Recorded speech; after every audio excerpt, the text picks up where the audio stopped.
E hoje trazendo, portanto, depressão e suicídio. Nós fizemos um estudo durante toda a semana, buscando informações, buscando realmente em outras literaturas e também na literatura espírita, informações importantes para que nós possamos evitar essa situação que infelizmente acontece, né? Nós vivemos em meio a várias pandemias, não só a pandemia do coronavírus, mas também a pandemia do suicídio, que acontece o tempo todo, nas mais variadas cidades. A mídia praticamente não divulga por uma questão de evitar novos fatos. Pouco suicídio é divulgado, no entanto, as pessoas elas seguem cometendo esse erro.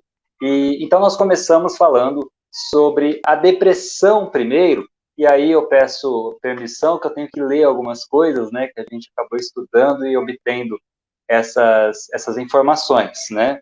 Cerca de 10 a 20% da população mundial já sofreu de depressão. E sua prevalência é de 2 casos em mulheres para 1 caso em homem, provavelmente pela variação hormonal cíclica presente no sexo feminino. Como sintomas gerais, há uma associação de quadros mistos de ansiedade, isolamento social de amigos e parentes, cansaço com a sensação de perda de energia, falta de vontade de realizar tarefas que outrora o enfermo realizava e fazia com satisfação, alastrando-se para atividades como estudo, trabalho, lazeres e hobbies. Portanto, é uma situação muito complexa, muito difícil de lidar. Todos nós, evidentemente, já ficamos tristes, mas a depressão é um grau mais elevado. É uma tristeza, uma melancolia, algo que não cessa e que realmente nos faz parar. A gente perde a vontade de fazer as coisas. E queda de autoconfiança e de autoestima em graus variados, com desamparo, desesperança, solidão e inutilidade. As pessoas elas acabam, inclusive, perdendo peso, outras ganhando peso, enfim. Isso mexe muito com o ser humano quando mesmo enfrenta uma situação como a depressão. A vida simplesmente, aí o Espiritismo começa a nos explicar, né, dentro da prática espírita, a vida simplesmente não vai nos acatar sempre, mais cedo ou mais tarde chegam as vicissitudes. Temos que cumprir a nossa programação reencarnatória, como muitas vezes nós pedimos do outro lado por essas oportunidades benditas, essas possibilidades de quitar as nossas dívidas com amor, quitar as nossas dívidas com luz, quitar as nossas dívidas com sabedoria, e aí nós, diante das dificuldades, muitas vezes caímos, paramos e não damos conta da carga, ou julgamos não ter força suficiente para vencer essa dificuldade, mas é fundamental que nós tenhamos realmente certeza de que Deus manda o frio conforme dá também o cobertor. Então, se nós estamos enfrentando uma dificuldade difícil, uma situação complicada, é evidente que nós somos portadores também, carregamos aquela centelha divina e temos potencialidades que às vezes julgamos que não temos, mas temos. Segundo André Luiz, no livro Evolução em Dois Mundos, os processos kármicos advindos de outras encarnações, isso é importante, estão marcados em nosso código genético por meio dos cromossomos, disposições do destino ou, mais recentemente, a epigenética, sendo, portanto, irreversíveis nessa encarnação.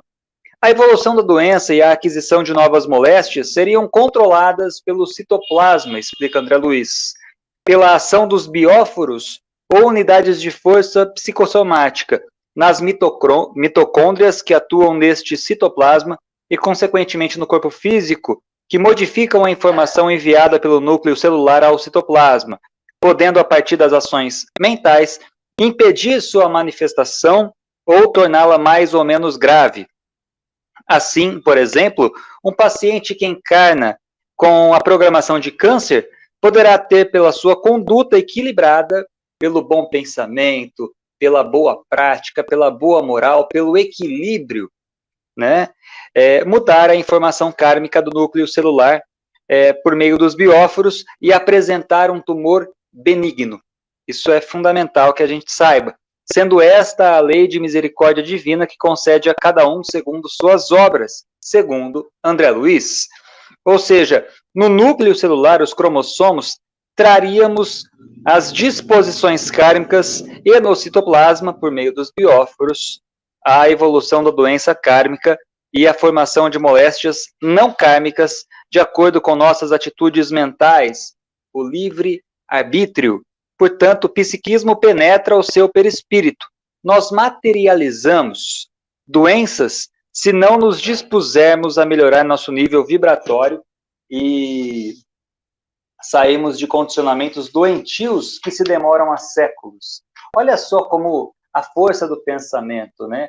Como o nosso pensamento realmente nos possibilita inúmeras possibilidades benditas. Quando nós nos mantemos equilibrados, quando nós pensamos de maneira positiva, quando nós aceitamos as dificuldades, quando nós tentamos eliminar os males futuros ou neutralizar os males futuros através da caridade, nós estamos realmente dando um passo importante. O Divaldo Franco, ele diz em uma de suas palestras, o bem que fazemos anula o mal que fizemos. Então, sempre que nós praticarmos o bem, nós nos colocaremos em equilíbrio. No que respeita ao tratamento da depressão, teríamos várias frentes. Poderíamos citar a eletroconvulsoterapia, a estimulação magnética craniana, como algo ainda a ser estudado, visando a matéria cerebral como causa e não consequência de um estado depressivo. Suplementos alimentares, atividade física e prática da caridade, como reintegração ambiental e social. O medicamentoso, sempre que for necessário, sem nos esquecermos de uma boa psicoterapia, a apontar caminhos para a mudança interior, revelando valores, hábitos, condutas e etc.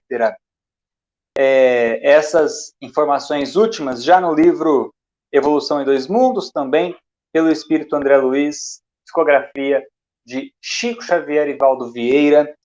Então, nós podemos dividir a depressão em 3 formas, né? De acordo com o fator causal. A gente começa com a depressão reativa ou neurose depressiva. Esta depende de um fator externo desencadeante, geralmente perdas ou frustrações, tais como a separação e perdas de entes queridos. A depressão secundária e doenças orgânicas, acidente vascular cerebral, por exemplo. A depressão endógena, por deficiência de neurotransmissores. Estima-se que temos no Brasil cerca de 21 milhões de pessoas com depressão. É um número altíssimo, por isso realmente é uma pandemia. A depressão está em todos os lugares e o suicídio, que nós vamos falar daqui a pouquinho, também está em todos os lugares. Segundo Emmanuel, a depressão interfere na mitose, na divisão celular, contribuindo para o aparecimento do câncer e de outras doenças imunológicas, sobretudo a deficiência imunitária, facilitando as infecções. As principais causas, segundo Emmanuel, está frequentemente associada a 2 sentimentos básicos, a tristeza e a culpa degenerada em remorso, quando por um motivo infringimos a lei natural, ao tomarmos consciência do erro cometido, temos 2 caminhos a seguir. Aceitamos que cometemos um erro, nos arrependemos, ficamos tristes e buscamos a reparação. Esse é um caminho. O outro é ficar com aquele remorso, aquela ideia fixa de remorso, e aí vem a depressão. A depressão se instala no remorso, né? E há até uma outra frase que a gente pode citar aqui para complementar: não crie ilusões para não colher decepções. Muitas vezes nós criamos planos, inúmeros planos, não executáveis, e não damos conta, ficamos tristes. Esse pode ser, sim, um fator desencadeante. Temos que evitar esses planos, essas ideias de conquistas de uma forma exagerada. Temos que fazer de acordo com as nossas possibilidades, fracionar aquelas metas e então tentar executá-las um pouquinho por dia, mas não com tantos planos, com ideias fixas de grandes projetos a curto prazo. Abílio Diniz, inclusive, quem diz essa frase, não crie grandes ilusões para não colher decepções. Então, isso nós temos que evitar. É uma frase que eu tirei não do Espiritismo, mas que também nos ajuda a pensar um pouquinho. Há também uma outra condição que nos leva à depressão e que é citada pelo espírito François de Geneve no Evangelho segundo o Espiritismo, capítulo 5, sobre a melancolia, onde relata que uma das causas da tristeza que se apodera de nossos corações, fazendo com que achemos a vida amarga, é quando o espírito aspira à liberdade e à felicidade da vida espiritual, mas, vendo-se preso ao corpo, se frustra, cai no desencorajamento e transmite para o corpo apatia e abatimento, se fazendo infeliz. Para ela, a causa inicial é esta ânsia frustrada de felicidade. Liberdade almejada pelo espírito encarnado, acrescido das atribulações da vida com suas dificuldades de relacionamento interpessoal, intensificada pelas influências negativas de espíritos encarnados e desencarnados. São influências também, ela cita bem aqui. Outro fator que está determinando esta incidência alarmante de depressão nos dias atuais é o isolamento. Nós sabemos o quanto a humanidade enfrenta dias difíceis, dias de insegurança, nós não sabemos como vai estar o mundo daqui a pouco, mas nós sabemos que Jesus é o governador da terra, que está trabalhando e não nos desampara.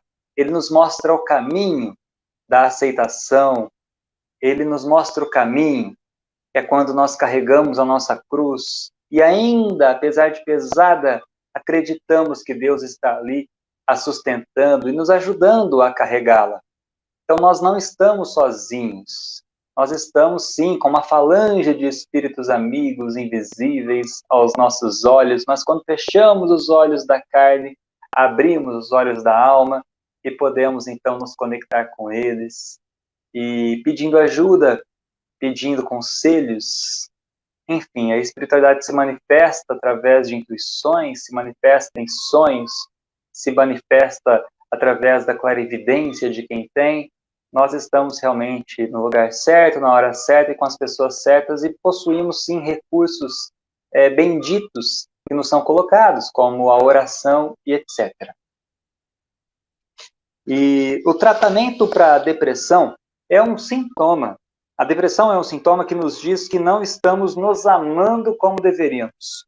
O caminho para sairmos dela é preencher este vazio com a recuperação da autoestima e do amor em todos os sentidos.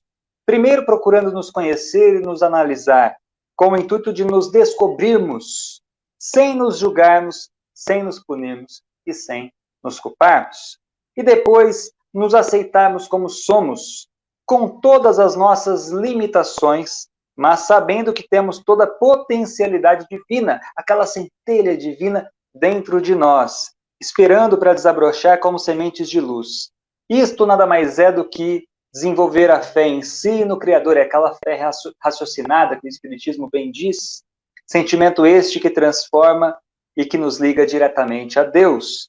Uma pessoa consciente de sua riqueza interior passa a ter segurança e fé nas suas potencialidades infinitas, começando a gostar e acreditar em si mesmo, em si mesma.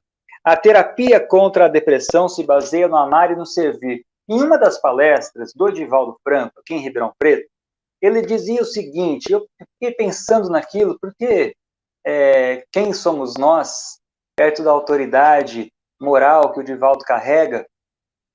Ele nos dizia que nós nascemos para servir e amar. Mas muita gente acredita que nasceu para ser servido. Nadar contra a corrente.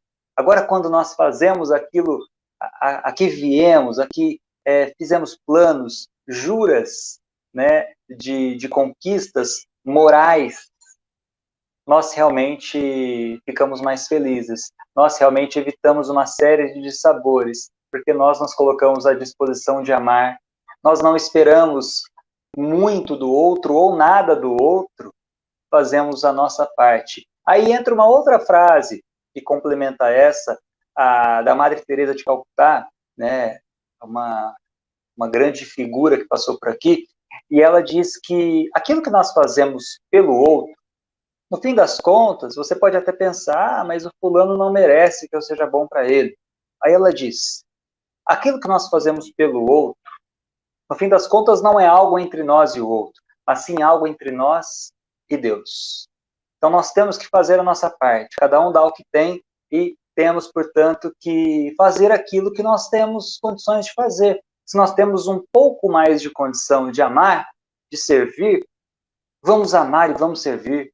Vamos participar de projetos, vamos ajudar as pessoas, vamos enxugar lágrimas, vamos, enfim, não está podendo abraçar agora com pandemia, mas vamos dizer palavras de carinho, vamos dizer palavras de carinho, vamos procurar ajudar as pessoas e fazer de tudo para que quando a pessoa saia de perto de você, ela saia melhor, ela saia mais tranquila, mais feliz.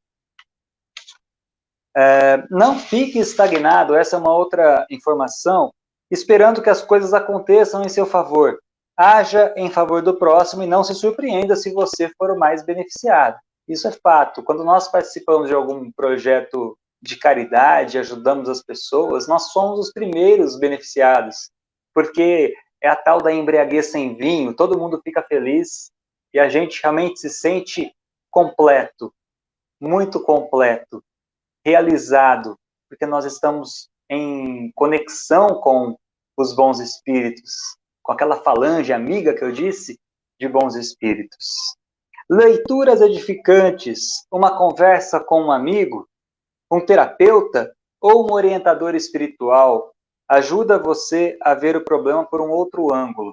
Eu aconselho que você siga os dois tratamentos, o da Terra e o da espiritualidade, que você busque um centro espírita, caso esteja deprimido, e que você também procure um psicoterapeuta, procure um psicólogo, um psiquiatra, enfim. São profissionais capacitados e que vão te ajudar, fazendo com que você encontre algumas respostas que podem te beneficiar, né? Então, realmente vale a pena, eles são muito capacitados para isso e essa atuação conjunta é fundamental. A oração é um recurso indispensável no processo de recuperação. Através dela, estabelecemos sintonia com os bons espíritos. E aí, o Divaldo, mais uma vez, ele é muito especial mesmo, ele ensina o seguinte, se você tiver em dúvidas sobre o que fazer, faça uma prece, feche os olhos, se concentre, mas não é aquele balbuciar de palavras, dizer palavras sem direção, não é aquele Pai Nosso que estás no céu e você está pensando em outra coisa.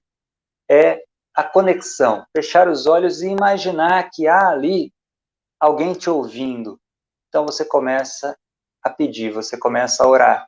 E o primeiro conselho, aliás, a primeira ideia que chegar à sua mente após a prece é uma ideia boa, porque você estará conectado com os bons espíritos, desde que você sinta aquela mudança na atmosfera daquele ambiente onde você está. Não nascemos para sofrer. A vontade de Deus é a nossa alegria e a nossa felicidade. Se sofremos, é por nossa causa. Os nossos problemas e nossas dificuldades devem ser interpretadas como instrumentos para a nossa evolução. Instrumentos. Aquela dificuldade, aquela dívida que te assusta, aquele desemprego, aquela doença, são, na realidade, instrumentos para a elevação espiritual. A gente não está aqui para sempre. É claro que um dia desencarnaremos, ficaremos num ambiente mais tranquilo, mais feliz, ao lado de pessoas muito especiais que já desencarnaram. Então, essa vida ela é realmente uma passagem. Nunca devemos nos deprimir ou revoltar contra essas essas situações que a vida nos impõe. O melhor aprendizado é aquele que tiramos de nossa própria vida. Bom, eu terminei um pouquinho de falar sobre a depressão e agora a gente começa falando sobre o suicídio. Eu conheço inúmeros espíritas que tentaram suicídio. Nunca cobre responsabilidade sem antes fornecer informação, é uma frase. Então, vamos fornecer informação, né, para que a gente consiga ter possibilidades de nos defender, de enfrentar. Por que as pessoas cometem suicídio? A espiritualidade responde: são várias as causas que conduzem o ser humano ao suicídio, todas indicativas do descontentamento de como funcionam a justiça e a misericórdia divinas. Materialismo severo, solidão, depressão, enfermidades incuráveis, violência, maus tratos, abusos de todo tipo, pobreza extrema, fanatismo religioso, negligência, abandono familiar, perdas afetivas, alcoolismo, drogadição, distúrbios mentais, desesperança, obsessão de espíritos. Eles viram que a obsessão ela é um dos fatores, mas não é sempre culpa dos espíritos. É uma das possibilidades, já que muitos espíritos infelizes se conectam com aquilo que nós emanamos, com aquelas ideias mentais destrutivas, e alguns, por vingança ou não, podem fazer com que você chegue mais perto da ideia de suicídio e que o fim seja infeliz. Questões do Livro dos Espíritos. Eu estou acelerando um pouquinho, que é muito conteúdo, para a gente não estourar tanto tempo. Questão 943. De onde vem o desgosto pela vida que se apodera de certos indivíduos sem motivos que o justifiquem? E a resposta dos Espíritos: efeito da ociosidade, da falta de fé e, muitas vezes, da saciedade. Para aquele que exerce suas faculdades com fim útil e de acordo com as suas aptidões naturais, o trabalho nada tem de árido e a vida se escoa com mais rapidez. Suporta as suas vicissitudes com tanto mais paciência e resignação, quanto mais age tendo em vista a felicidade mais sólida e mais durável que o espera. Questão 944. O homem tem o direito de dispor de sua própria vida? Não. Somente Deus tem esse direito. O suicídio voluntário é uma transgressão da lei divina. Questão 952. Comete suicídio o homem que parece vítima do abuso de paixões que ele sabia que iriam apressar o seu fim, mas às quais não lhe foi possível resistir, porque o hábito as transformou em verdadeiras necessidades físicas? É um suicídio moral. Não compreendeis que, nesse caso, o homem é duplamente culpado? Há nele falta de coragem, bestialidade e, além disso, esquecimento de Deus? E a gente cita uma frase de Paulo de Tarso: eu tudo posso, mas nem tudo me convém. Então nós podemos tudo, mas nem tudo nos convém. A questão 952A. Será mais ou menos culpado do que o que tira a própria vida por desespero? É mais culpado, porque tem tempo de refletir sobre seu suicídio. Naquele que o faz instantaneamente, há por vezes uma espécie de desvario, que tem alguma coisa de loucura. O outro será muito mais punido, porque as penas são sempre proporcionais à consciência que se tenha das faltas cometidas. Maria João de Deus, a mãe do Chico, no livro Cartas de uma Morta, ela diz que o pensamento é tudo, pois tudo começa no pensamento. Então, sempre que vier um pensamento ruim, devemos substituí-lo por um pensamento bom, explica Divaldo Franco. Substituindo por um pensamento bom, nós estamos agindo como a Alcione muito bem nos explica, quando ela diz que os piores incêndios começam nas menores fagulhas. O pior incêndio aí seria o suicídio. A menor fagulha seria a ideia do suicídio. Então, se nós jogarmos um pensamento bom, aquele pensamento daquela pessoa que você ama, daquele parente que já desencarnou que você ama, pensar no seu filho, na sua filha, no seu cachorrinho, no seu gatinho, enfim. Se você pensar e substituir aquele pensamento ruim, você estará jogando um balde d'água sobre aquela pequena fagulha, evitando os grandes incêndios.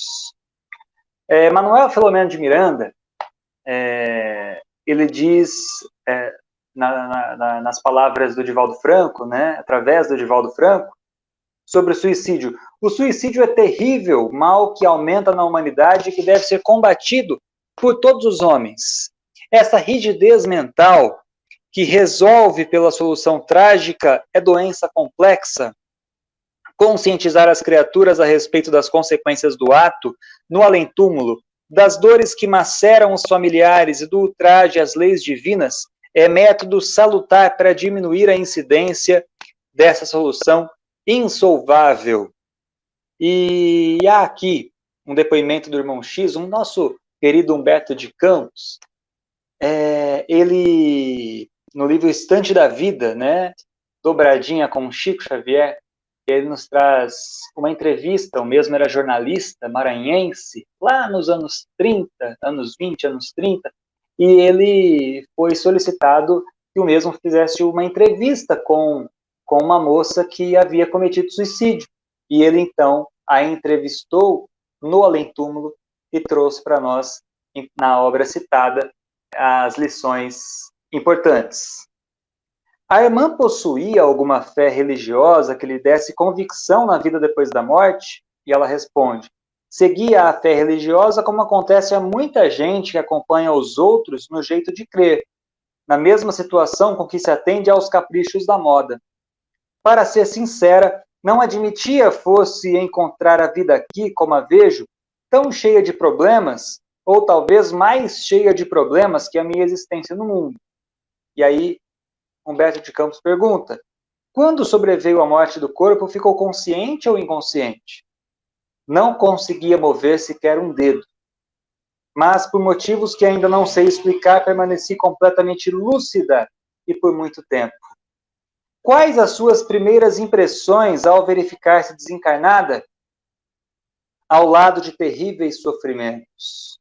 Um remorso indefinível tomou conta de mim.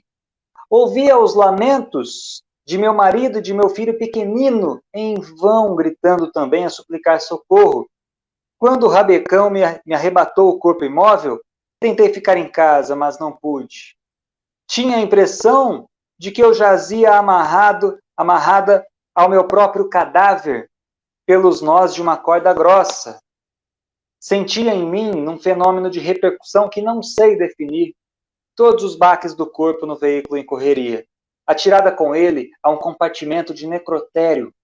Chorava de enlouquecer. Depois de poucas horas, notei que alguém me carregava para a mesa de exame. Vi-me desnuda de chofre e tremi de vergonha. Mas a vergonha fundiu-se no horror que passei a experimentar ao ver que 2 homens moços me abriam o ventre sem nenhuma cerimônia, embora ao respeitoso silêncio com que se davam a pavorosa tarefa. Não sei o que me doía mais, se a forma em meu novo estado de ser, quando os golpes do instrumento cortante me rasgavam a carne, mas o martírio não ficou nesse ponto, porque eu, que horas antes me achava no conforto de minha casa, tive que aguardar duchas de água fria nas vísceras expostas, como se eu fosse um animal dos que eu vira morrer quando menina no sítio do meu pai. Então clamei ainda mais por socorro, mas ninguém me escutava e nem via. Você recorreu à prece no sofrimento? Sim, mas orava à maneira dos loucos desesperados, sem qualquer noção de Deus. Achava-me em franco delírio de angústia, atormentada por dores físicas e morais. Além disso, para salvar o corpo que eu mesma destruíra, a oração era um recurso de que lançava a mão muito tarde. Você encontrou amigos ou parentes desencarnados em suas primeiras horas no plano espiritual? E a resposta: hoje sei que muitos deles procuravam auxiliar-me, mas inutilmente, porque a minha condição de suicida me punha em plenitude de forças físicas. As energias do corpo abandonado, como que me eram devolvidas por ele, e me achava tão materializada em minha forma espiritual, quanto na forma terrestre. Sentia-me completamente sozinha, desamparada, E aí ele pergunta sobre o enterro, se ela assistiu ao próprio enterro. E ela diz: com o terror que o meu amigo é capaz de imaginar. Não havia espíritos amigos no cemitério? Sim, mas eu não poderia vê-los. Estava mentalmente cega de dor, estava em uma outra sintonia, em uma outra vibração, em uma sintonia de remorso. Sentia-me sob a terra, sempre ligada ao corpo, como alguém a se debater num quarto abafado, lodoso e escuro. O que aconteceu em seguida? Ele pergunta. Até agora não consigo saber quanto tempo estive na cela do túmulo, seguindo hora a hora a decomposição de meus restos. Houve, porém, um instante em que a corda magnética cedeu e me vi libertada. Pus-me de pé sobre a cova. Reconhecia-me fraca, faminta, sedenta, dilacerada. Não havia tomado posse de meus próprios raciocínios quando me vi cercada por uma turma de homens que mais tarde vinha a saber serem obsessores cruéis.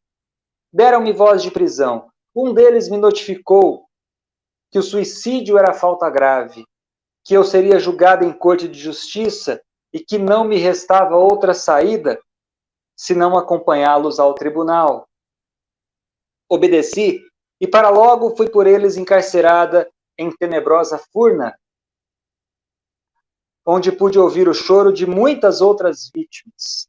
Esses malfeitores me guardaram em cativeiro e abusaram da minha condição de mulher, sem qualquer noção de respeito ou misericórdia.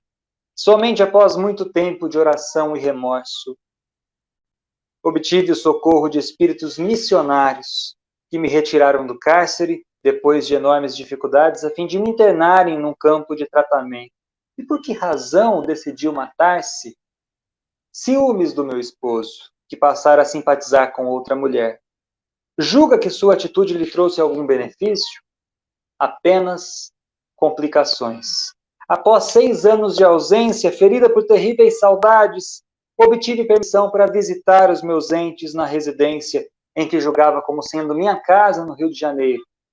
Tremenda surpresa, em nada adiantar o suplício. Meu esposo, moço ainda, necessitava de companhia e escolhera para a segunda esposa a rival que eu abominava. Ele e meu filho estavam sob os cuidados da mulher que me suscitava ódio e revolta. Sofri muito em meu orgulho abatido, desesperei-me. Auxiliada pacientemente, contudo, por instrutores caridosos, adquiri novos princípios de compreensão e conduta. Estou aprendendo agora a converter a aversão em amor. Comecei procedendo assim por devotamento ao meu filho, a quem ansiava estender as mãos, e só possuía anular as mãos dela, habilitadas a me prestarem semelhante favor. Pouco a pouco notei-lhe as qualidades nobres de caráter e coração, e hoje a amo, deveras por irmã de minha alma. Como pode observar, o suicídio me intensificou a luta íntima e me impôs de imediata duras obrigações. E o que aguarda para o futuro? Tenho fome de esquecimento e de paz. Trabalho de boa vontade em meu próprio burilamento, e qualquer que seja a provação que me espere, nas corrigendas que mereço, rogo a compaixão divina me permita nascer na terra outra vez, quando então conto retomar o ponto de evolução em que estacionei para consertar as terríveis consequências do erro que cometi. A gente cita rapidamente uma passagem do Divaldo Franco. Em 1939, ele acabou perdendo uma das irmãs de sangue para o suicídio. E anos mais tarde, ela havia, naquela época, se envenenado, ingerido grande quantidade de veneno e em poucos minutos desencarnado. Alguns anos depois, ela retorna e o Divaldo ficou sabendo que ela era a irmã que havia cometido suicídio. Ela retorna com graves problemas no esôfago, problemas no sistema digestivo. Afinal, por onde aquele veneno passou, ele deixou uma mancha no perispírito. O perispírito acabou, então, jogando aquela mancha por informação kármica para o corpo jovem daquela criança, que faleceu aos 6 anos de idade. No entanto, ela levou 33 anos para se recompor daquele momento de insanidade quando cometeu o suicídio. Por que 33 anos? Para que ela conseguisse reequilibrar-se, passasse então a ser assistida mais de perto e possuir então uma tranquilidade para começar a pensar na reencarnação. Por que 33 anos? Porque era o tempo que ela teria ainda de vida quando cometeu o suicídio. Ela era uma moça de 27 anos e cometeu suicídio e viveria mais 33. Logo, ela deveria desencarnar com 60 anos e não com 30 e não com 27. Então, aquele tempo todo, aqueles outros 33 anos foram de dor, foram de remorso. Foi um período muito difícil, Divaldo narra, até que ela teve a oportunidade da reencarnação, e aí ela reencarna com problemas digestivos sérios em função do veneno que ela tomou para forçar a desencarnação. Então, nós estamos diante, meus amigos, de informações, né? Informações que devem ser levadas adiante. Se você tem alguém que você conhece que esteja triste, converse, mostre a ele que tudo passa. Tudo passa. Os momentos felizes passam. Os momentos de tristeza também passam. E aí, no fim das contas, fica o entendimento, fica a lição, né? Um dia nós iremos desencarnar, sim, mas na hora certa. Iremos reencontrar os nossos, sim, na hora certa. Teremos uma visão mais ampla da vida, sim, na hora certa. Não forcemos a nossa desencarnação. Não vale a pena. Estamos aqui só de passagem. E a passagem, ela pode ser mais tranquila ou menos tranquila de acordo com as nossas escolhas. Nós vamos caminhando então para o fim. Há muito conteúdo que a gente encontrou na internet, alguns textos, inclusive, sobre o Vale dos Suicidas, da Ivone Pereira, mas para a gente não atropelar, não passar do tempo previsto para a palestra, a gente vai encerrando com algumas informações sobre como evitar o suicídio, né? Então, trabalhar e pensar que a vida não cessa. Visitar as periferias, o Chico Xavier fazia isso quando estava triste, melancólico, depressivo, com momentos de tristeza.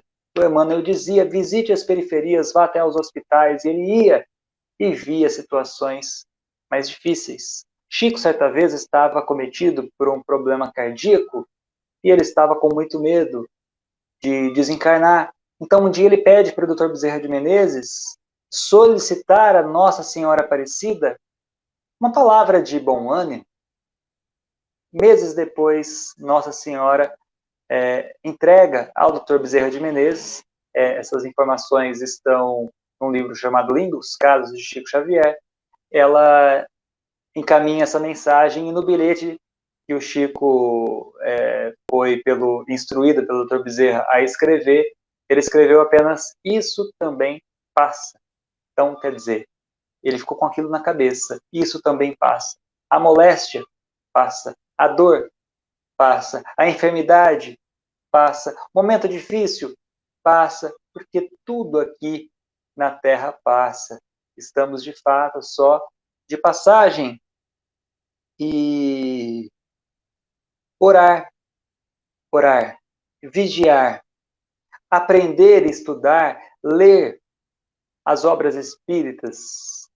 A literatura espírita é extensa e nos mostra inúmeros exemplos de alegria, exemplos de dor, exemplos que podemos tomar para a nossa vida. Ouvir músicas clássicas ou músicas que acalmem o espírito, fazer parte de grupos, frequentar centros, trabalhar, agir na caridade, fazer aquilo que estiver ao nosso alcance, evitar o álcool e outras drogas. O pensamento é tudo. Devemos, então, fazer também o exame de consciência antes de dormir, anotar no papel aquilo que nós acertamos e aquilo que nós erramos. E no dia seguinte, evitar que aqueles erros se repitam e fazer de tudo para que os acertos se repitam. Buscar orar o tempo todo, Entender que os piores incêndios começam nas menores fagulhas. Não devemos reclamar das vicissitudes da vida. Alcione diz isso no livro Renúncia, de Chico Xavier. O cálice do remédio deve ser estimado por sua virtude curativa e não pelo sabor amargo que dura apenas alguns segundos.